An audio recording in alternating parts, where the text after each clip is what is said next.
Ladies and gentlemen, we have one more author or one more paper to be presented.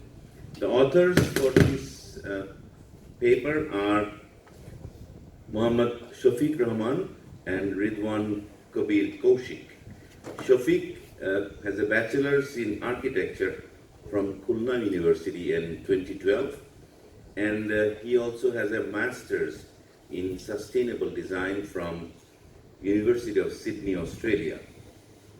He is into teaching in the Ahsanullah University of Science and Technology, and also involved in practice with the name of the practice Three Cone Architects.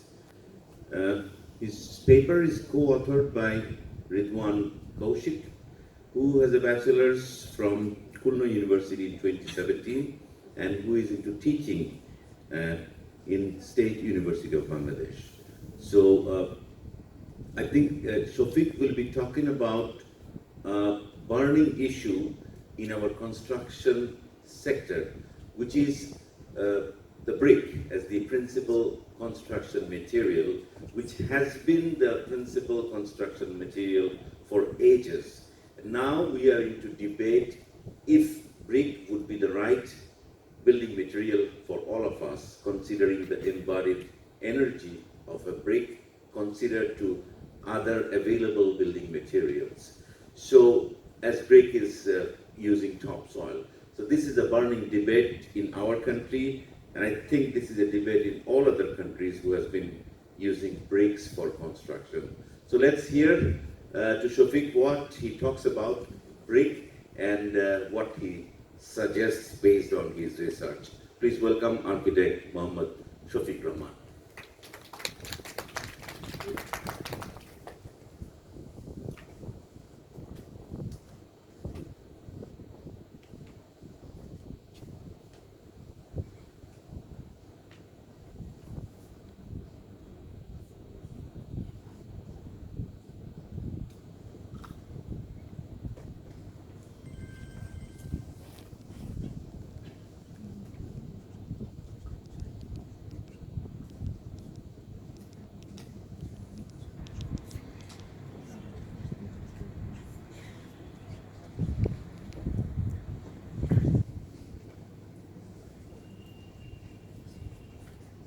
Good evening, everyone.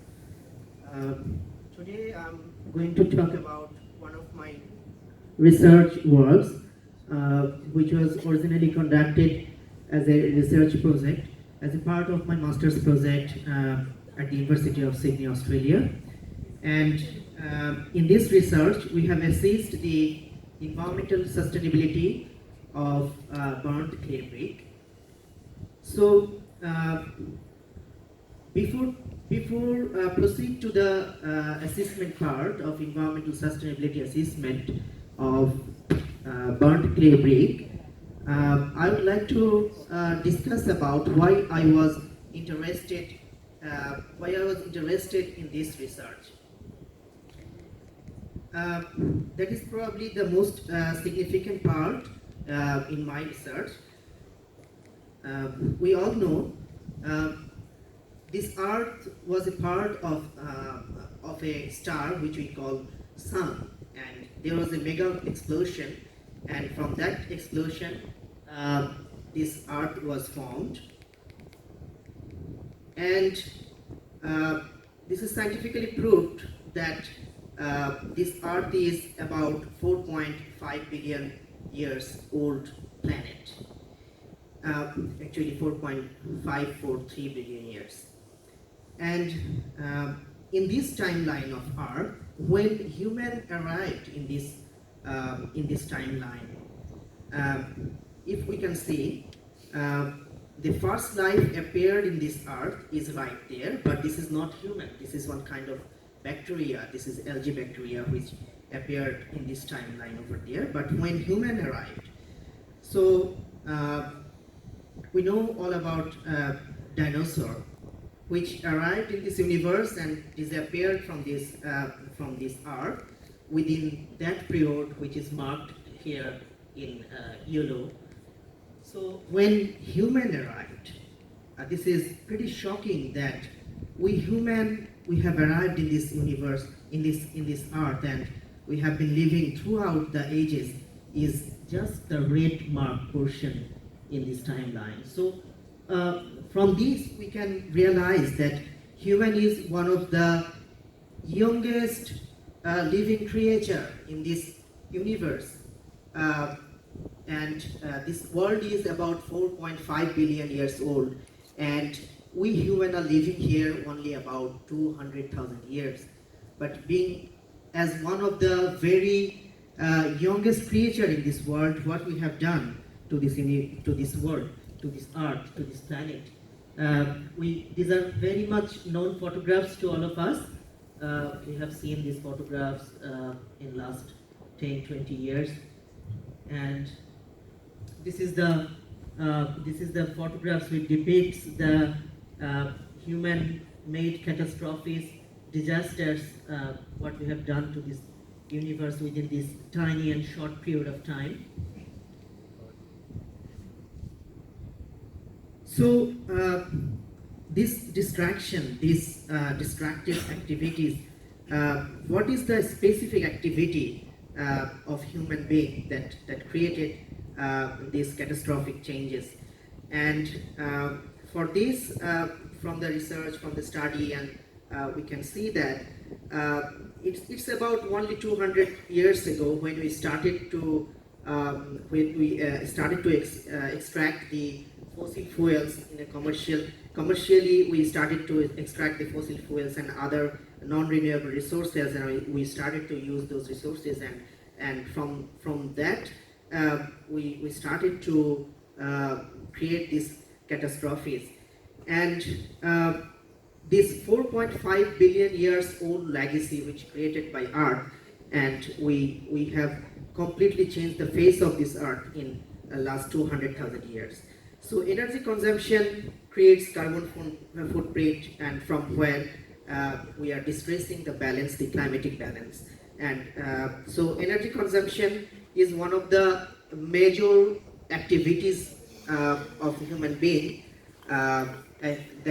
human being for this state.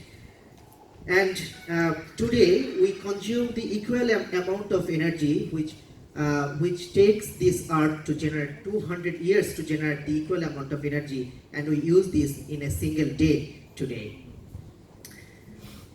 So energy consumption or unprecedented consumption, actually what we are doing, it is unprecedented consumption, unnecessary consumption. But how architecture is responsible to this? How architecture is responsible to this energy consumption scenario? As we can see in this picture, this is a night view of Dubai city, where we can see kind of unprecedented consumption of energy. And there is numerous research which claims nearly 60% of total global energy consumed by building and building related industry. So 60% consumed by the building industry, so which is a substantial part among the whole consumption. And yes, we are pretty much aware about that. We are trying to design energy efficient buildings, net zero buildings, passive cooling buildings, naturally lighted buildings.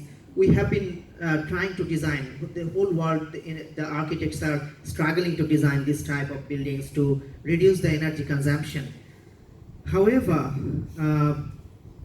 actually we all are talking about the operational energy of building. We are trying to minimize the operational energy of building, but there is another part which is much higher than the operational energy consumption of a building, which is embodied energy. So what is embodied energy? We need to learn about that a bit, because I'm pretty sure not everyone we are aware about the embodied energy of buildings in architecture. So what is the embodied energy? If I just quickly go through this, embodied energy is the energy embodied into a building. So it's the building material. To produce a building material, there is a substantial amount of energy related to the production of building material and procurement of building material. Because to transport the building material towards our site or from the industry to our site, there is a major amount of energy consumption in the procurement process, and there is construction. Constructions also related to a major energy consumption, and then it comes to occupancy stage and also some energy consumed in the demolition stage. So imported energy is completely related to the building material and construction, and the energy we consume to produce the material of the building. And there are many researches in this field which compares the operational and embodied energy. I have shown here two recognized research works where it is seen that the embodied energy is higher than the 100 years operational energy of a building. So this is pretty shocking that we need to think about the material first, and then we should come to the operational energy and to mitigate the other type of energy reduction, and also the transportation energy, which is another major part related to the research. And here is a list of embodied, a list of some materials, popular building materials, where we can see the concrete, the aluminium, which consumes almost 150 times than the equal amount of cement or concrete or brick. So, and this is some of the photographs I have taken recently. The first two photographs recently taken from the streets of Dhaka. And as we can see, we architects are using these aluminium materials, and another building from Dubai, and worldwide we are using these aluminium composite panels, ACP, which is really higher and higher in terms of embodied energy. And also here we can see the aluminium louvers. The louvers we are using to cut off the sun to reduce the operational energy consumed, but that louver is already consumed in its construction process, in its manufacturing process. It has already consumed perhaps more than 100 years operational energy consumption of that building. So here again, as you can see, the aluminium, it is almost 150 times higher. Its embodied energy is higher than the brick and concrete.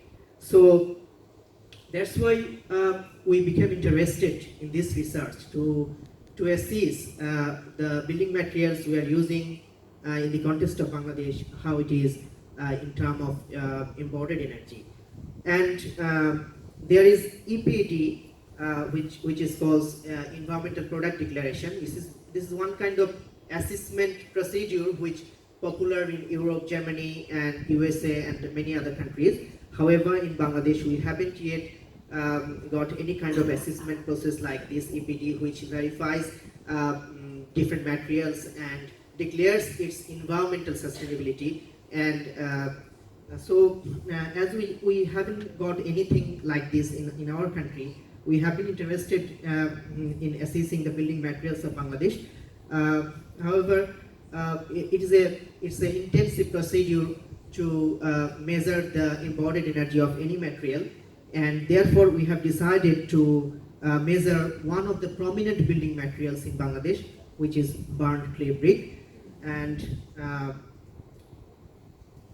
so in burnt clay brick, because we have from the data we can see annually we produce 23 billion bricks, and there are 7,000 brick kilns in operation, and there are 4 types of brick production technologies, and among them there is 85% is BTK, which is called bull tense kiln.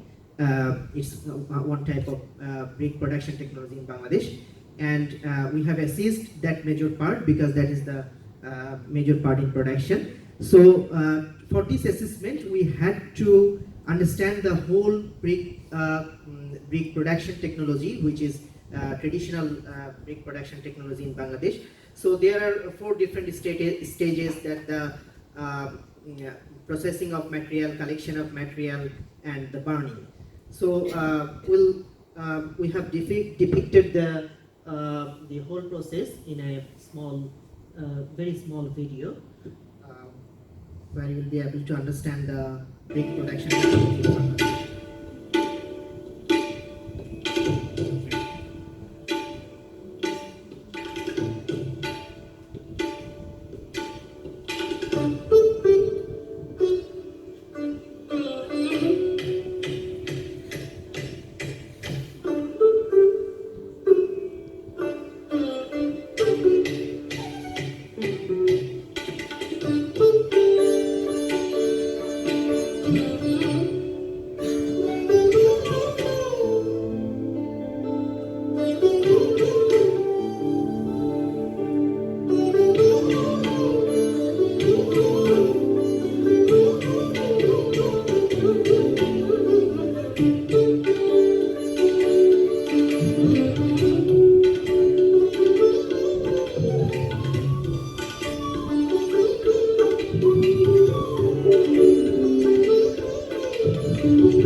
This is all about the production technology in Bangladesh, and as you can see, probably we have noticed that this is mostly human labor-based industry, and we have collected the data, the consumption of energy in different stages of brick, and this is the diagram which shows the consumption of energy in different stages, and there are very less amount of energy consumption for brick production in Bangladesh because of the human labor-based industry.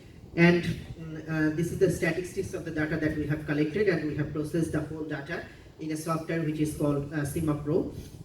SIMA Pro is a software which helps us to assess any type of building material, considering the energy consumption and different types and many other types of ecological footprints.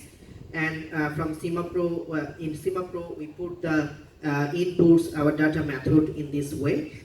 I'm not going through the elaboration. I'll just coming to the result.